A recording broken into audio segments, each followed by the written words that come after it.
Hello, everybody. I told you a couple of weeks ago that I was reading through stuff from DnD Duets, Grove Guardian Press by Jonathan Ball and Beth Ball, and that I had been waiting for a tome of theirs called Witches, Fae, and Foes, which contains 6 one-shot duet adventures. So basically, duets, D&D Duets, you can go back to my video on that, but that's basically D&D 5th edition games that are written for one DM and one player. And basically, when you go to their website, you can buy this book or you can buy the PDF. I bought the printed version and I can tell you it looks brilliant. It clocks in at round about 58 pages, including maps and TOC, etc. And it is beautifully crafted. I really like the artwork, and but we're not here about the artwork because lots of us play with theatre in the mind and they don't necessarily need to know what things look like. They want to tell a good story. So basically, I got really intrigued. I told you about this in the last video, and I also subscribed to their Patreon, and I went for the least expensive option because I just wanted to check out what was there. And I have to say, for the least expensive option, you get all of the adventures, you get the whole vampire saga, you get all of the PDFs for Witches, Fae, and Foes, which in essence are 6 one-shots which they published over the course of I don't know how many years, and they then combined in one book. But if you become a patron, you get all of this for free, not the printed version, but the PDFs, and you can print them off yourselves. So what do you get from the Witches, Fae, and Foes collection? It's, when I read the introduction, a bundle of one-shot duet adventures across the world of Azuria. Now, Azuria, as I've said before, is the world that the two of them have created, and apparently, but I'm not absolutely sure because I haven't looked at those, Beth has been writing novels or novellas as well set in the land of Azuria. When you subscribe to the least expensive option on Patreon, you also get the Threads of Fate, which is a book that details the history of Azuria, including, like, you know, the gods and goddesses, where do they come from, what's the story, how did the world come into being, what are the planes like, because like D&D 5th edition or like D&D, basically it's a multiverse and there are different planes. But also the book concludes with several legends that Beth has written, which are in-game legends. So basically, they tell of days gone by and that kind of thing in the land of Azuria. As I said in my last video, one of the main continents is Caldara, and the first 2 adventures that I looked at and reviewed were set in Caldara. Now, what do you get in the Witches, Fae, and Foes? These are 6 adventures that scale from levels 1 through 8. Although the first one, chapter 1, which is called the Hardly Haunted Library, is for levels 1 and 2, but it contains scaling information up to level 8. Now, the next following 5 adventures basically build upon each other, with the exception of number 5, which is for 5 and 6, levels 5 and 6, whereas the chapter 4 is for levels 5 through 7. Having said this, I have read all of them, and to my mind, Map of Fortunes, chapter 5, which is scaled for levels 5 through 6, is a really tough one. I have to say it is very tough. There are lots of things that can go wrong. There are things that can kill your party instantaneously if they encounter them. The same is true for Prison of the Light Eater, which is chapter 6, levels 6 through 8. Although I think that if you have like a level 8 party, plus you take well, there is an NPC that will help you because you're freeing them, you do kind of stand a chance, and they tell you exactly what to be careful of in order not to one-shot your party. So, the adventures range from what I would call the whimsical to the really dark. And by really dark, I mean that in the last one, The Prison of the Light Eater, depending on your character choices, in my opinion, you can go from lawful good to evil with your alignment, because you get a choice that you can make that is quite horrific, but you live to tell the tale nonetheless. So your character doesn't really die from it. It just means that it would basically change its alignment, in my opinion. So the Hardly Haunted Library is exactly that. And of course, spoilers from here on out. It's for levels 1 and 2, and it's the story of an author who probably writes penny dreadfuls, or wrote penny dreadfuls while he was alive, but he was never very successful. And so basically, when he died, his sister decided to give all of his books, copies of his books, to people and to the library and so on. But there were three novels which were kind of horror novels. The problem was that they came with the information that they should never be shelved together, which is unfortunately incorrect, because as soon as you shelve them not together, the horrors that reside in those tomes will release themselves into the library, and that's exactly what's happened. So it's your job to go to the library, find out what's happened, then fight the monsters that you encounter. Having said this, they're not necessarily that monstrous. One of them is a lion. That's dangerous, but it's not a monster. And then basically find the three tomes, put them in the right order next to each other, and the haunting will stop.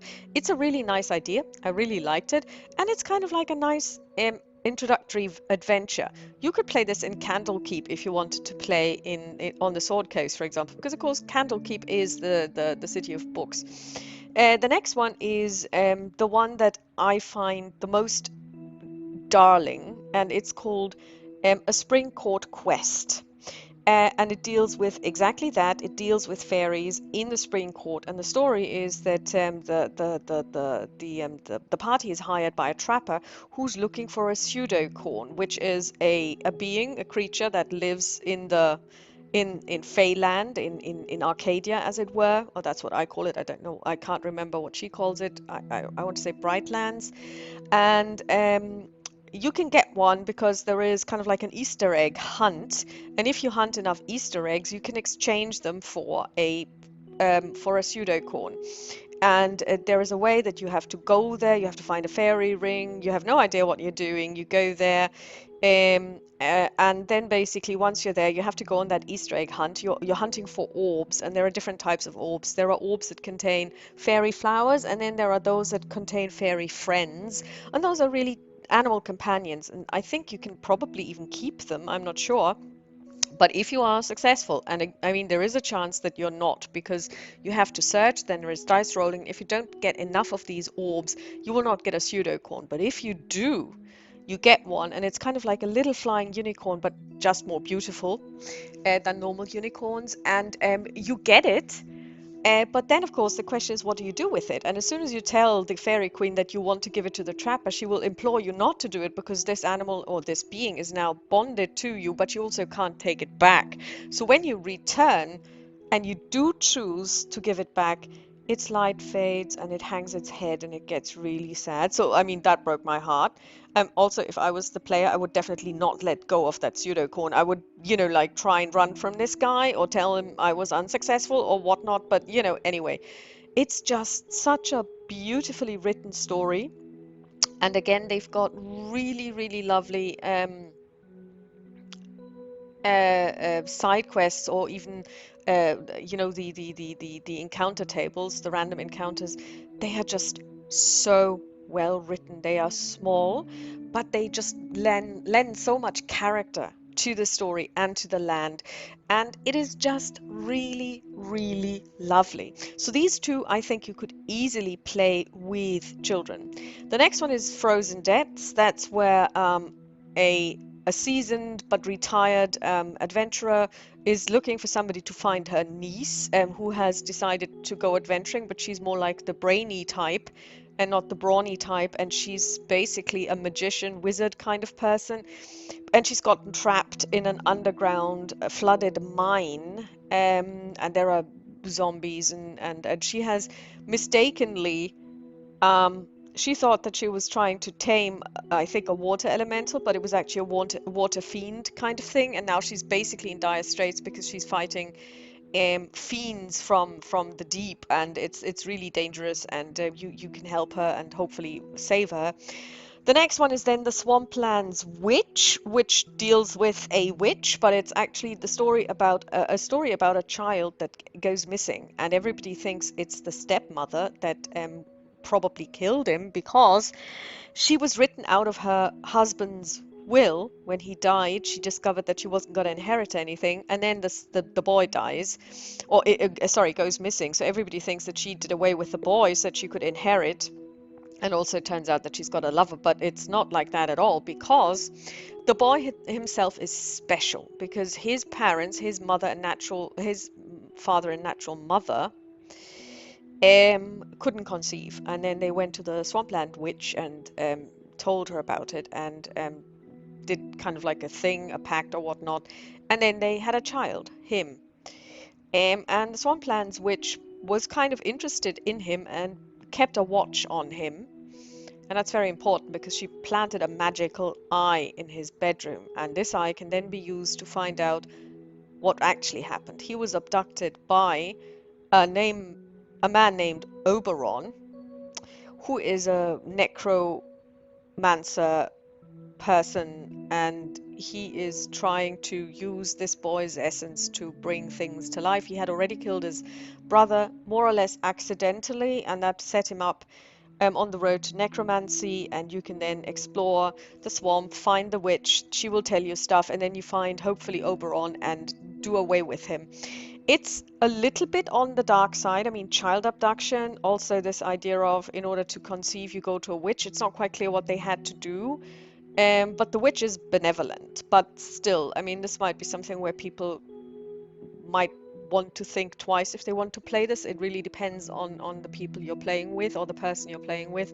But I really like it, and it's a really well-written story. And I would like to add that each of these stories is extremely well written. The character motivations, why would my party be interested, the adventure hooks, range from the very simple, you go and find a note somewhere saying blah blah blah, I'm looking for somebody who can bring back my daughter, my niece, my whatever, to really intricate, you know somebody who knows someone, and really good adventuring hooks. Or even with the library, you come into town and you see a young woman sitting outside a shop, and she's completely distraught and crying, and when you talk to her you find out she's the library owner, and she's had to close the library before it even started and opened, and before the grand opening, as it were, because it's haunted, and she has put all her money into it, and she's now broke and she doesn't know what to do. The Map of Fortunes is the one that I thought was most difficult with regard to how many times you could possibly die. It's also the one that is a little um, more difficult from the setup, because it actually consists of two stories. The first story is there's a group of centaurs that has um, swept through a, yeah, I guess through a village, and has taken people prisoner, and also taken a couple of merchants prisoner. And you are trying to find them. You have been asked by the city guard to find them, and then you are encountered by a merchant who says he escaped, but he's actually a shape-shifted centaur, and he's trying to trap you. Then you get to the place where the centaurs hold the others prisoner. Hopefully, you're able to release them. You bring them back, and then you are hired to go and find another group of people who are treasure hunting, and they've got a map, and you find everybody dead, and you find the map, and the map is a magical item that shows you different things, and you can actually basically play this out. So there are different versions of the map in the book that you can show your player, and depending on which, I guess you could roll on this, I'm not quite sure, but you could if you wanted to. um, you will be led to different places, but you can also decide not to go there. You can also decide to give up the map, to give the map to somebody else. But if you take it to the very end, you find the person who owned the map in the first place. They've turned into a mummy, and they're now in an underground, caved-in kind of like prison thing where they were trying to get treasure, and you can fight them and you can, do all kinds of things. So it's a little bit of a longer one. I don't even know if I would be able to run this as a one shot because I just know my player, and with her in mind, this wouldn't be a one shot. And the last one is the Prison of the Light Eater, level 6 through 8. And this one is, again, super interesting.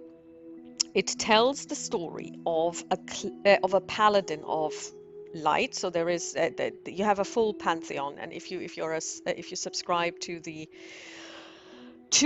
patron, you get the whole story, and the whole pantheon. And basically, there is an excavation, and they are excavating an old um, temple of a goddess of light, and they find a, well, kind of, it's like an urn or something.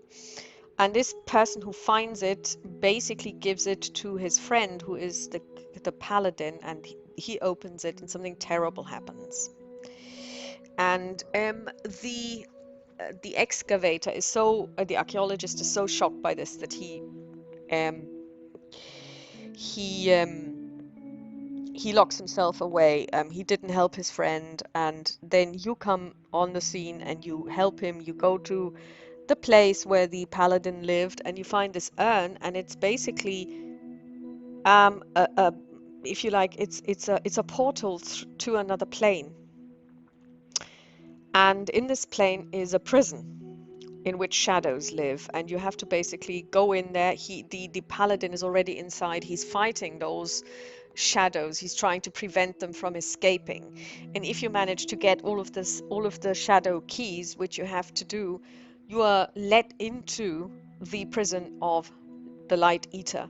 And the Light Eater is actually an an adult black dragon, and it's been imprisoned there, but it's finding a way out. So what you have to do is you have to kill the dragon.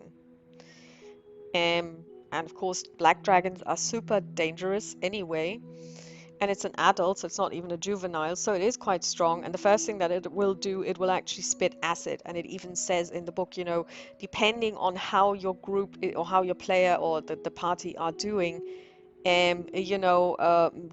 get them to take a long rest, because this acid could actually one-shot them.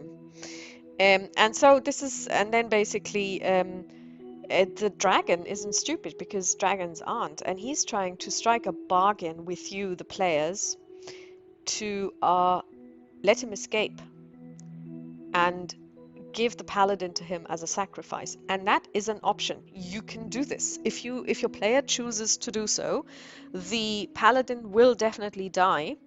The dragon will give the players gifts, and then will escape.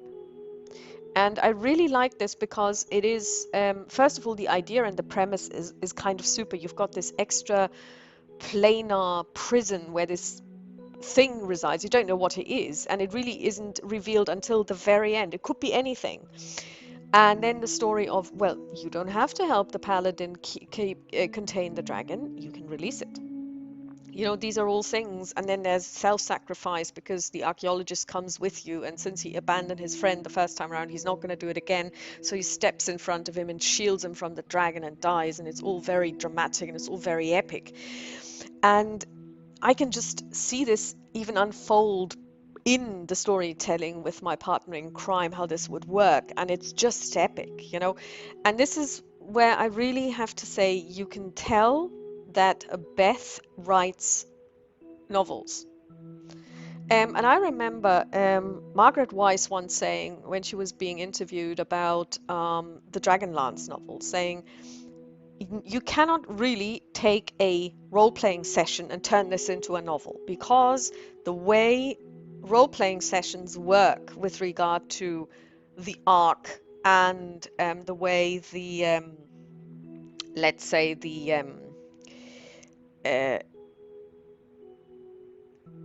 the tension builds and then falls and builds and falls is very different from the way you have to do it in a novel. And of course, I've never read any of her books, but I'm told and I've heard from people, and I think it's received knowledge that the Dragonlance novels are excellent, and that she's a really, really, really good writer. So she should know because she's also a role player and she's also written role playing material. And Beth can do both as well, as it seems. I've never read any of her books, but the fact that she's putting them out there and the fact that she is a storyteller shines through when you look at the adventures that she writes. And they are just marvelous. And now let's come to the craft of writing an adventure. In an adventure, you need hooks. You need to tell the story in such a way that I, as the DM, can read in one go what it's about. Then I don't want to sit there and start discovering alongside the player what's happening, which is the terrible idea that the guys in old D&D had. You're not giving people an overview of the adventure of the module. You just let the DM discover it with the players as they go along, which is a nightmare. So they have an adventure summary that explains exactly who's there, what they want, what you're ideally should be telling the player, what the player should find out by themselves, and how the story can unfold. And of course, they've got nice text that you can read. And I cannot mention this enough. Their random encounters are just brilliant. So now that I've been talking about the witches, foes, and fae, I would also like to finish off with the Penshaw Poisoning, which is the free adventure that you get when you first visit their website. And it's a level 5 adventure. I haven't downloaded the ones that you get for free, the three introductory level 1 through 3 from DM's Guild. I've got them, I haven't printed them off, but I will, and I will read them. But I want to talk about the Penshaw Poisoning because I downloaded it and I read it. And I have to say, when I first did my first video, I said I don't understand why the first free adventure that they give you if you're new is a level 5 adventure. I would have gone with a level 1 adventure because level 5, if you're new to the whole thing and then say, oh, let's create a level 5 character, that's all kinds of terrible. Anyway, the Penshaw Poisoning is a weird one. I read it and I found it quite difficult to get into it, and it felt like there was something missing. And I'm not talking about that there were bits of text missing. So it's not like, oh, I was missing a page or there was something wrong with the editing and bits were missing from the actual text. It was more like it felt somehow not unconnected, but somehow very abrupt. And then it ends with, and here are things that you could take, that you could explore from now on. Like that's a good idea in theory and in practice, but somehow the adventure felt unfinished. Um, and it is strange because all of the other stuff that I've read, and I've read the first introductory adventures to the vampire series, and I've just finished Witches, Foes, and Fiends, Witches, Foes, and Fae, which are both brilliant pieces of writing and adventure writing as well. So I'm not sure what the story with the Penshaw Poisoning is. So my advice to you, if you want to check this out and you have the free adventure Penshaw Poisoning, and you've never DM'd before, or you're playing with somebody who's never played D&D before, or any role-playing game for that matter, don't take the Penshaw Poisoning because it is somehow strange. I mean, maybe you have played it or maybe you've read it and you feel completely differently about it. Please, tell me about it in the comments. But something about it was kind of like not working for me. So that's all from me for tonight. D&D Duets. Check them out. Go to their Patreon if you really want to. If you want to get the adventures. If you become a patron for $2.50 a month, you get all of the adventures, and it's brilliant stuff. You have to print them off yourself, but that's fine. All of the information is printer friendly. It's not a problem at all, and I can really recommend them. The writing is awesome, and I guarantee you will enjoy it. Have a lovely rest of the evening. Bye. Bye bye.